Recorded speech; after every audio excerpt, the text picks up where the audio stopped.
tanah.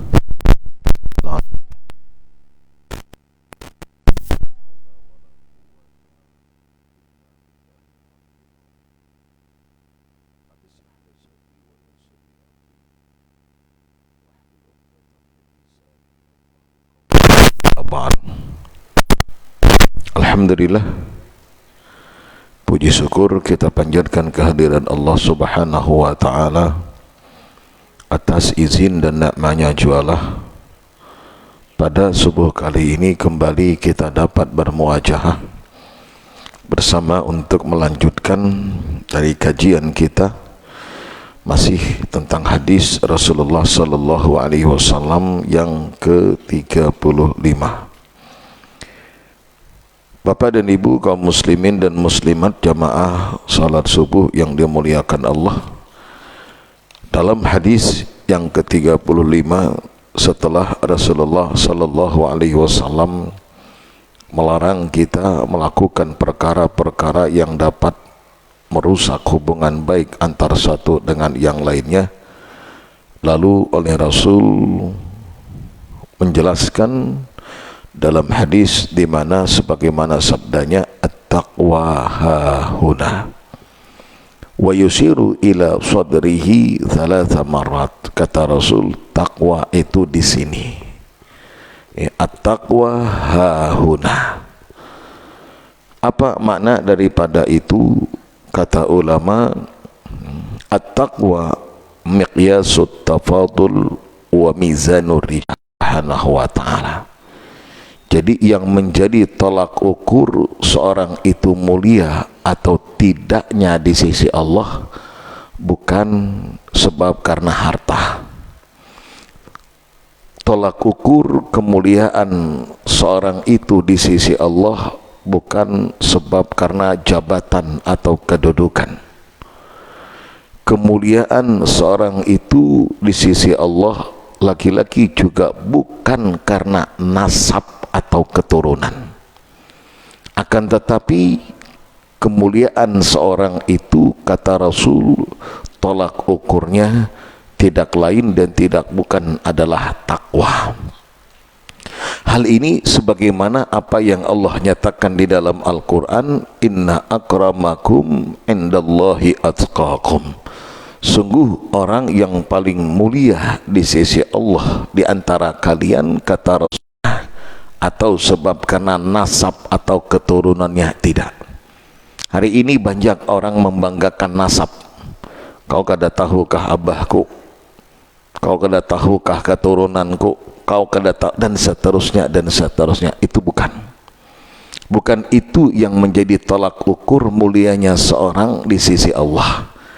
Tapi yang menjadi tolak ukur seorang itu mulia di sisi Allah itu tidak lain dan tidak bukan adalah karena takwanya.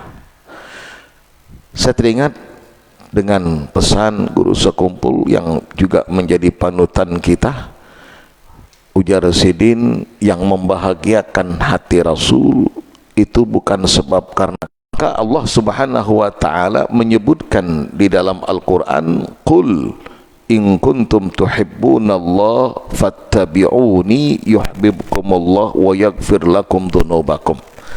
Katakan wahai Muhammad kepada umatmu, kalau mereka itu benar-benar cinta kepada Allah, maka ikutilah aku.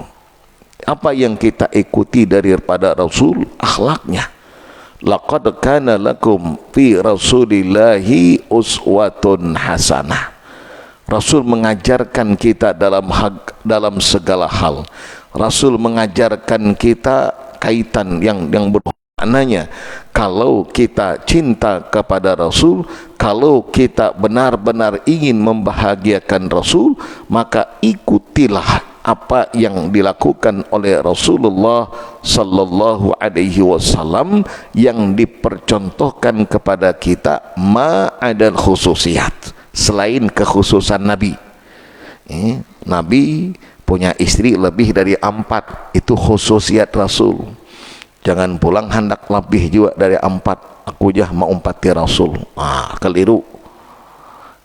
Rasul itu hanya, itu khususiat Rasul. Khususiyat itu apa?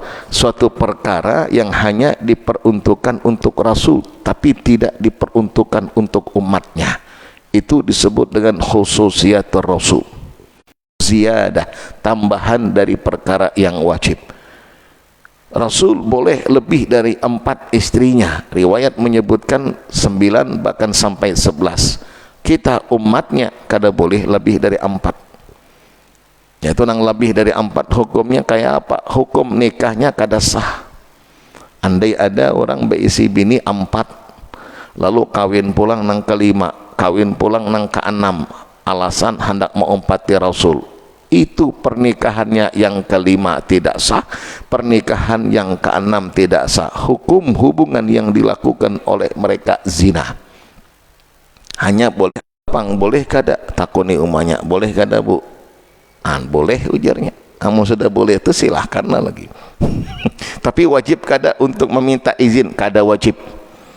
Jadi abahnya amun hendak berbini lagi, kada wajib meminta izin dari istrinya yang pertama. Andai tidak diizinkan pun sah kada amun inya menikah? Sah kalau nikahnya memenuhi syarat, asal jangan menikahi bini orang. Amun menikahi bini orang maka kada sah. Nah itu nang banyak kadang-kadang terjadi. Ada wanita atau seorang ibu-ibu atau seorang wanita menikah dengan laki-laki yang begawi ke Batam kada menafkahi, makanya ulun kawin lagi, kada sah nikahnya. Kenapa saya katakan tidak sah? Sebab ada ndak pernyataan cerai dari suami yang pertama? Kada ujarnya. Lalu hanya sebatas alasan tidak menafkahi selama 3 bulan, lalu menikah dengan laki-laki lain. Ia mendengar sigat taklik yang dibacakan itu nah waktu ketika ijab kabul. Jikalau suami tidak menafkahi 3 bulan berturut-turut, anunya lebih dari 3 bulan, tapi kada cukup hanya sampai di situ, ada lanjutan sigat taklik dan istri tidak rela, istri tidak ridho, maka dia menggugat. Nah itu namanya khulu, melepaskan diri dari suami, si istri dari suami pertama, maka nikah yang kedua tidak sah. Maka ada orangnya kejadiannya tuh, saya katakan tidak sah, yang sepengetahuan saya tidak sah, karena status si wanita ini masih istri dari suami yang pertama. Boleh kada berbini berisi 2 laki? Kada boleh. Poliandri kada boleh. Amun poligami boleh. Makanya di surga itu ada bidadari, bidadara kada ada. Anujah kada adil, di surga kada ada bidadara. Justru kada ada bidadara itu istimewa ibu. Jadi sering saya katakan wanita itu diistimewakan oleh Allah hanya ketika dimiliki oleh seorang laki-laki, ketika sudah dimiliki oleh seorang laki ibu. Beda dengan laki ibu, walaupun ibu sudah memilikinya, tapi laki ibu masih bisa dimiliki oleh wanita lainnya. Ya kalau ya bu ya, ibu berisi laki itu laki ibu, punya ibu. Bisa kada berbini lain memiliki laki ibu? Bisa kada? Bu, bisa kada? Kan bisa aja. Bisa. Itu kan berarti kada hebat laki itu. Yang hebat tuh berbini. Berbini ketika sudah dimiliki oleh seorang laki-laki, laki-laki manapun tidak bisa untuk memilikinya kembali. Tapi ketika seorang laki-laki sekalipun sudah dimiliki oleh seorang wanita, maka wanita lain masih punya peluang untuk bisa memiliki lakinya. Berarti kan sesuatu yang banyak, yang bisa dimiliki oleh banyak orang itu kada hebat. Tapi satu yang bisa hanya dimiliki oleh... Baik, kita kembali. Ini intermezzo saja, jangan pulang dimasukkan dalam hati. Baik, ini secara hukumnya. Oleh ulama menyebutkan at-taqwa hiya ijtinabu adzab Allah bi fi'lil ma'mur wa tarkil mahdzur. Apa itu takwa? Takwa itu kata ulama secara umum menjauhkan diri dari segala perbuatan yang dilarang oleh Allah, sekaligus melaksanakan apa-apa yang Allah perintahkan. Imtithal ma amarallah, mematuhi apa yang Allah perintahkan. Ijtinab ma nawahi, dan menjauhkan diri dari segala apa yang dilarang. Itu takwa. Jadi kalau ada orang bangsawan darah biru atau apapun namanya, tapi kalau perbuatannya menyalahi hukum yang Allah tetapkan, itu tidak benar. Jangan diumpati, karena takwa itu definisinya melakukan apa yang Allah perintahkan, meninggalkan apa-apa yang Allah larang. Wallahu subhanahu wa ta'ala innama yukrimul insan bittaqwa wa bihusni ta'ati. Seorang itu Allah muliakan dia karena ketakwaannya. Ketika dia melakukan apa yang Allah perintahkan, ketika ia meninggalkan apa yang Allah larangkan, itu diangkat derajatnya oleh Allah. Bukan sebab karena yang lainnya, tapi sebab karena ketaatannya. Oh, perbuatan yang ia perbuatan itu perbuatan yang tidak dibenarkan oleh Allah, maka ia pun akan dihinakan oleh Allah subhanahu wa ta'ala. Nah, ini satu hal yang kadang orang lupa. Kita kadang-kadang taklid buta. Apa yang kita maksudkan taklid buta itu mengumpati, membabi buta, kadang mau berpikir panjang. Asal melihat kalau dia orang yang terhormat sebab karena sesuatu, lalu apapun yang ia lakukan seakan-akan itu benar. Tidak, dia bukan Rasulullah maksum dari kesalahan. Beda dengan kita. Siapapun kita, kalau yang kita lakukan itu bertentangan dengan Al-Quran dan hadis, jangan umpati. Mencari menegakkan kebenaran, bukan membenarkan suatu hal yang kadang-kadang salah. Itu keliru. Salah tapi sebab karena sesuatu lalu kita benarkan. Salah yang dia perbuat tapi sebab karena punya banyak harta lalu kita benarkan. Salah yang ia kerjakan tapi sebab karena ia punya kedudukan lalu kita benarkan. Itu tidak benar. Membenarkan yang salah itu tidak benar, tapi benarkan yang benar. Jadi yang benar tetap kita katakan benar, yang salah tetap kita akan salah. Maka dalam doa yang kita mohonkan kepada batila, tunjukkan yang batil itu batil, yang salah itu salah. Warzuqna jitinabah, dan jadikan kami, aku hambamu ya Allah, orang yang menjauhi ketidakbenaran itu. Itu kita minta. Jadi bukan karena sesuatu lalu kita membenarkan yang salah. Fannas yatafawwatuna indallah fi manazilihim hasba a'malihim wa bimiqdari ma ladaihim minat taqwa. Dari sekian banyak hamba Allah, ujar ulama, annas yatafawwatun, kita semua ini bertingkat-tingkat atau berbeda tingkatannya di sisi Allah. Itu kada sama. Yang membedakan tingkatan kita itu adalah amalan kita, bukan yang lain. Itu yang membedakan tingkatan kita. Kadang asal dia pejabat atau karena sebuah jabatan kita hormati, karena dia sugih kita muliakan, itu dunia. Tapi kelak yaumul qiyamah, kadar derajat seorang itu, tingkatan seorang itu di sisi Allah tidak diukur dari materi, tapi yang menjadi tolak ukurnya ala hasbi manazilim, ala hasbi a'malihim. Kedudukan kita ditentukan amalan kita. Jadi kada semuanyaan sama.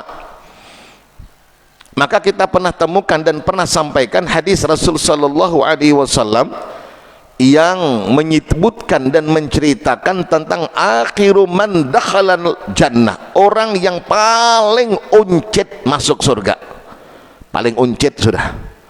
Itu kan berarti menunjukkan di sekian banyak yang menjadi penghuni surga, ada yang paling akhir masuk surga. Itu menunjukkan kalau kedudukan kita tuh kada sama di akhirat nantinya. Dan yang membedakan adalah amal. Maka sering kita sampaikan, kalau di dunia andai kita melihat orang berisi rumah mewah, bagus, desainnya bagus betul, karena yang mendesain itu ahlinya, bungas rumahnya. Jah bungasnya rumah ini jah, aku hendak kanang kayak itu, kapan perlu lebih bungas lebih baik.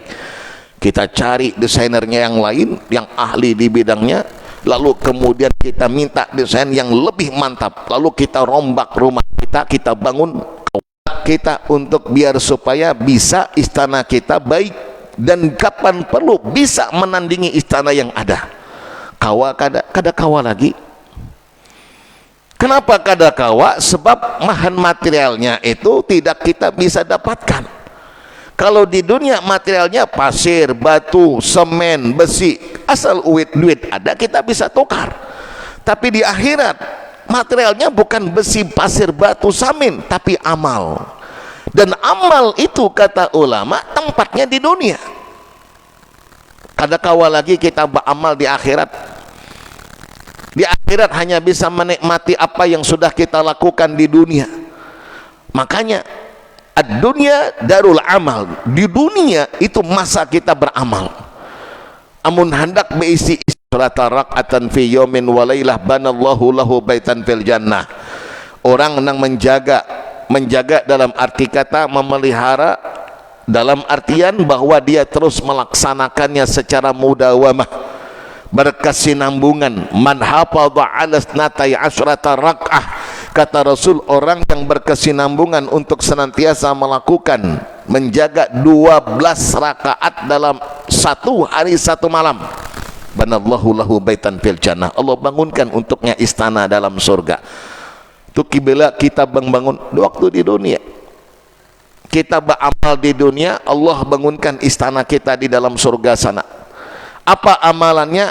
Salat rawat muakkad 6, tambah lagi 2 rakaat sesudah maghrib muakkad 8, tambah lagi 2 rakaat sesudah isya muakkad 10, tambah lagi 2 rakaat sebelum sholat subuh yang muakkad, total semuanyaan 12. Amun ini yang kita amalkan setiap waktu, terus kita muwazabahkan, apa kata Rasul? Allah bangunkan untuknya istana di dalam surga. Kita berisi rumah sudah. Itu tergantung amalan kita. Ibarat ujar ulama, amun kita hendak pindahan, itu saya yakin kita siapakan dahulu rumah. Coba kita hendak pindah ke rumah hanyar. Ini umpama kita berdiam di sini, bahkan andai rumah sarongan pindah, ngontrak gin kayak itu juga, tetap kami ngontrak kabila hendak pindah menggui siap minimal ada yang siapnya itu siap untuk didiami, asal bisa pindahan atau bahkan siap sekalian hanyar pindahan. Itu tergantung kita. Artinya kada akan pindah kita ke rumah hanyar kecuali amun rumah yang kita bakal pindah itu sudah mumpuni untuk ditempati. Syukur-syukur siap 100%. Nah kayak itu juga dengan dunia dan akhirat. Kita berdiam sementara di dunia ini, jangan sampai ketika kita pindah ke rumah kita yang sebenarnya, rumah kita belum ada. Amun sudah siap rumahnya, tinggal menempati haja lagi, Masya Allah nyaman sudah, karena semua sudah kita siapakan. Kebila kita menyiapakan di dunia. Itu ibarat dalam kehidupan kita. Tentu selama kita berdiam di rumah kita asal atau di rumah kita yang sifatnya sementara, di situ kita siapkan rumah yang akan kita tempati selama-lamanya, kita siapkan. Nah sebelum kita wafat, sebelum kita meninggal, sebelum Allah cabut nyawa kita, di sinilah kita mempersiapkan tempat tinggal kita di akhirat nantinya. Jangan saat ketika kita sudah pindah, barang kita mana mandak, diri kita mana kita akan menetapkannya, kada kawa tujuannya kada ada, tempat tinggal tidak punya, maka siapakan kapan waktunya di dunia. Bekalnya apa? Takwa. Nah, disinilah kata ulama, lagi-lagi Allah menyebutkan inna akramakum indallahi atqakum. Sesungguhnya orang yang paling mulia di antara kita adalah orang yang paling bertakwa. Wa makanu taqwa al-qalb. Tempatnya takwa itu hati. Tempatnya adalah hati. Wa qala ta'ala wa may yu'azzim sya'airallah fa innaha min taqwal qulub. Sentralnya, kalau baik hatinya bagus amalannya, kalau buruk hatinya, busuk hatinya, buruk dan busuk perbuatannya. Itu hati. Maka takwa itu kata Rasul, at-taqwa hahuna. Ini di sini tempatnya.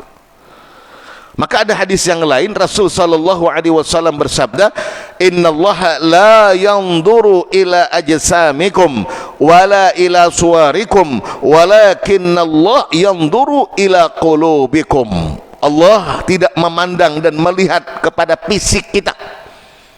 Awas, jangan berbangga-bangga dengan fisik lalu mengkerdilkan orang lain. Lupa itu semua ciptaan daripada Allah. Lupa itu pemberian nikmat Allah. Nikmat yang Allah yanzuru ila qulubikum wa a'malikum, tapi yang Allah pandang hati dan amalan kita. Maka amalan ini zahirnya harus dibersihkan, dengan harus diikut sertakan dengan hati yang bersih. Maka hati tadi at-taqwa hahuna kata Rasul. Kadang kita beramal baik pun amalan, tapi kalau hatinya kotor itu bisa menjadikan amalan kita sia-sia. Beramal sembahyang tapi hati kotor, hatinya ada sifat riaknya, itu bisa merusak amalan kita. Beramal iya, tapi hatinya kotor, sombong, merasa kita nang paling baik, ujub, dengan bangsa jin. Disebutkan dalam Al-Quran, kana minal jin fa fasaqa an amri rabbih. Iblis itu dari bangsa jin, bukan bangsa malaikat, bangsa jin. Fa fasaqa an amri rabbih, tapi fasik dia. Kenapa? Karena ketika Allah perintahkan untuk sujud kepada Adam, enggan, aba wastakbar, enggan, menolak. Kenapa? Merasa dirinya lebih baik daripada Adam. Khalaqtahu min tin, khalaqtani min nar wa khalaqtahu min tin. Engkau ciptakan aku dari api, sementara Adam dari tanah. Ana khairum min. Tuh, merasa lebih baik itu nang bahaya. Semua ketaatannya sirna, terhapus akan sebab karena kesombongannya. Tuh, sebab hatinya yang kotor. Maka ulama tidak hanya sebatas memperhatikan amal zahir, wajibatun, hukumnya wajib, wa mahalluha, dan tempatnya al-qalb, hati. Hadisnya innamal a'malu binniyat wa innamal likulli imri'in ma nawah. Lalu oleh ulama menetapkan satu kaidah, al-umur bimaqasidiha. Segala sesuatu tergantung dengan niatnya. Itu niat menjadi satu di antara penentu sah atau tidaknya, sah atau tidak sahnya ibadah. Salat amun kada baniat sah kada sah. Tuh beramal tapi niat kada sah. Karena satu di antara rukun dari ibadah itu ada rukun qalbi, ada rukun qauli, ada rukun fi'li. Satu di antara di antara sah. Puasa yang kita lakukan hari ini kada berniat kada sah. Waktunya sebelum subuh, amun wajib, amun puasa sunnah boleh setelahnya. Yang penting saat ketika subuh masuk kada makan kada minum sampai kapan kita meletakkan niat. Tapi kalau wajib sebelum subuh, makanya kita melakukan niat biasanya imbah tarawih sudah bebasang niat. Nawaitu shoma ghadin. Ghad itu besok. Sengaja aku puasa besok hari. Hitungan besok itu kapan? Subuh sampai taka maghrib. Makanya imbah berniat boleh sampai ke rumah lalu bercari cendol pulang. Mana aja cendol, mana aja pulut panggang, mana bingka barandam, semuanya hantam lagi, kada masalah. Tapi niat kita sudah. kebersihan hati bisa menentukan daripada bernilaiannya amalan. Ini yang disebutkan dalam hadis at-taqwa huna. Wa idza kanat taqwa fil qulub fala yattali ahad ala haqiqatiha illallah. Maka takwa itu yang melihat itu hanya Allah, nang kawa memberikan penilaian itu Allah. Karena kawa kita menilai, kita hanya bisa menilai zahirnya saja. Oh ya, orang ini baik, amalannya bagus, itu zahirnya. Tapi hakikatnya itu Allah nang tahu. Maka kadang-kadang ketika kita beramal, jangan kita sombongkan amalan kita itu, karena hakikatnya kita kada tahu bernilai atau kada bernilainya amalan kita di sisi Allah. Itu Allah yang menentukan. Maka kemarin sudah banyak amalan, marah Ramadan sudah dilipat gandakan, makanya imbah Ramadan hilang jamaahnya. Biasa sembahyang berjamaah ketika Ramadan, merasa dilipat gandakan selama bulan Ramadan, bulan Syawal hilangan. Yang biasa zuhur berjamaah di hati karena satu Syawal banyak kada zuhurnya, jangan-jangan hilang. Ada dong bahkan kada sembahyang, saking sibuknya bersilaturahim, datang bertamu dan seterusnya, keliling kemana-mana, kada ingat lagi jamaah karena sudah merasa banyak beramal. Jangan, sebab amalan kita belum tahu. Kada kawa kita menilai benar bernilai atau tidak, yang bisa dan menentukan Allah. Maka jangan kita menyombongkan diri sebab karena beramal kita. Jangan hinakan orang sebab juga orang belum kada beramal. Kita kada tahu endingnya. Itu maka ada cerita, kita kan minta husnul khotimah, Allah tampakkan apa tanda orang yang mati husnul khotimah. Satu diantaranya kalau ucapan la ilaha illallah, man kana akhiru kalamihi la ilaha illallah dakhalal jannah. Itu satu.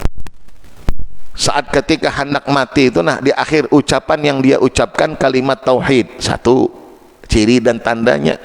Dan yang kedua, secara fisik itu kita bisa lihat, ada satu riwayat hadis, mautul mu'min, seorang yang beriman, artinya imannya diterima di sisi Allah, orang itu dinyatakan iman, wafatnya secara matinya mati beriman, itu kata ulama bi'araqil ajib, nih jidatnya bakal berkeringatan, berpaluh jidatnya nih, basah dengan keringat. Maka itu ciri tanda orang yang mati husnul khotimah. Setelah meninggal, lalu nanti nih jidatnya basah, dilap sudah, nanti muncul lagi keringat itu. Itu cirinya, satu diantaranya. Saat ketika kita lihat, masya Allah, kayak jagung keringatnya, kayak jagung di sini, kita lap. Karena dilihat pun muncul lagi, atau husnul khotimah tandanya itu. Itu dalam hadis disebutkan. Jadi ada orang yang dianggap kurang tahu, Allah tampakkan, masya Allah, matinya dalam keadaan beriman, husnul khotimah. Karena Allah nang tahu. Baik, ini disebutkan dan dijelaskan at-taqwa hahuna. Lalu kemudian Rasul katakan di dalam hadis, apa kata Rasul terakhir? Bihasbi mri'in minasyar ayyahkira akhahul muslim, kullul muslim 'alal muslim haram dam wa maluhu wa irduhu. Maka hurmatul muslim tsani min ayami tasyrik, wa qala inna amwalakum wa dima'akum wa a'radakum 'alaikum haram ka hurmati yaumikum hadza fi syahrikum hadza wa fi baladikum hadza ila akhirih. Seorang muslim haram terhadap muslim lainnya darah, artinya membunuh kada boleh. Itu termasuk daripada dosa besar. Sekarang banyak pembunuhan, seakan-akan harga atau nyawa itu kada berharga lagi. Dan itu disebutkan dalam beberapa riwayat hadis. Satu di antara min alamati sa'atul qital, di antara ciri dan tanda kiamat kubra itu akan terjadi, itu diantaranya banyaknya pembunuhan. Ada hadis, la taqumu sa'ah, kiamat kubra itu tidak akan terjadi kecuali hari, minggu, bulan itu kada kerasaan. Dan itu kita rasakan. Rasanya hanya satu Ramadan itu kemarin, wayah ini sudah 21 Ramadan sudah. Kada kerasaan deh, atau karab kita dengar tuh. Kada kerasaan waktu berjalan sedemikian rupa. Ya taqarabu zaman, seakan-akan dekat masanya. Padahal makam lawas sudah perjalanannya. Bayangkan, kada lawas lagi 9 hari ke depan habis sudah Ramadan. Kan maksimal 30, wayah ini 21, tinggal 9 hari lagi habis, 9 malam lagi habis sudah. Itu kalau sampai 9 malam, bisa jadi sampai 8 malam aja lagi. Bayangkan, ada enggak selama 1 Ramadan sampai 20 Ramadan dalam golongan hadis, rakma ampar rajul, celakalah seorang yang dimana Allah berikan kesempatan berjumpa ia dengan bulan Ramadan, sampai tiba waktu Ramadan meninggalkannya, falam yukfarlah, tapi dia tidak mendapatkan ampunan, belum mendapatkan ampunan daripada Allah. Di 9 malam, 9 hari, ayo kita maksimalkan untuk lebih tingkatkan ibadah kita. Waktu berputar sedemikian cepatnya, itu satu di antaranya, sehingga banyak terbuang ketimbang terpakainya. Kita merasa terlena dengan perjalanan waktu, padahal semakin hari semakin dekat kita dengan kematiannya. Maka sesungguhnya aswaq pasar itu mendekat, atau dekatnya pasar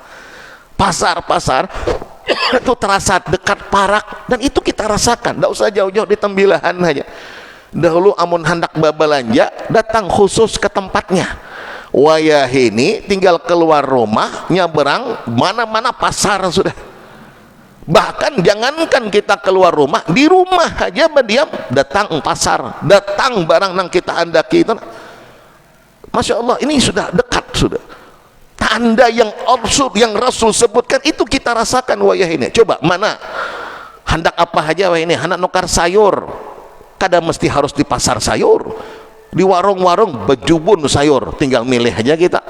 Hendak nukar cuman satu-satunya wayah ini di tepi jalan Ganau, ada sepanjang jalan tuh ada. Hantu coba pasar sudah kayak terasa parak benar sudah. Online tiba-tiba datang barang yang kita hendaki, bayar datang, ceklek datang, bayar berapa, selesai.